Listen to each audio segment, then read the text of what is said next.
सक्रिय राजकारणामध्ये येण्याचा काही विचार आहे का आणि निवडणूक लढवणार का? हे बघा, आता मी हे दोन गोष्टी वेगळ्या पकडतो. बरं. जर तुम्ही विचारलं की सक्रिय राजकारणामध्ये येणार का, तर मी म्हणेन गेल्या 1.5-2 वर्षापासून मी सक्रिय राजकारणामध्ये आहे. आणि इलेक्टोरल पॉलिटिक्स ज्याला आणि आपण सक्रिय राजकारण म्हणजेच निवडणूक लढवणं का, तर त्याला आपण नाही म्हणतो. आता म्हणजे हे उदाहरण खूप लोकांना बोचणार आहे. पण आपण बाळासाहेब ठाकरेंचं एक्झाम्पल घेतलं. त्यांनी कधी निवडणूक नाही लढवली.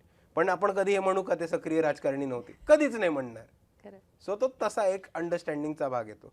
पण मी स्वतः निवडणूक लढवणं किंवा मी स्वतः निवडून MP होणं, MLA होणं ह्याच्यापेक्षा माझा गोल किंवा ऑब्जेक्टिव्ह असा आहे की आतापर्यंत ज्या ज्या समूहांना सत्तेची दारच नव्हती उघडली किंवा आतापर्यंत ज्या ज्या वंचित समूहांना हे वाटत होतं की आम्हाला डेमोक्रेसी म्हणजे फक्त पोलिंग बूथवरती जाऊन कमळाबाईचं किंवा पंजाचं बटन दाबून घरी यायचं, त्यांच्या मनातनं हा न्यूनगंड काढून त्यांना सांगणं की तुम्हाला आज इलेक्टोरल पॉलिटिक्सचा अधिकार आहे, तुम्ही सत्तेमध्ये जाऊ शकता, तुम्ही सत्तेमध्येच जाऊन तुमचा स्वतःचा विकास करू शकता आणि त्यांना सत्तेमध्ये घेऊन जाणं आणि त्यांच्यापर्यंत सत्तेची दारं उघडणं हा माझा मेन ऑब्जेक्टिव्ह राहणार आहे.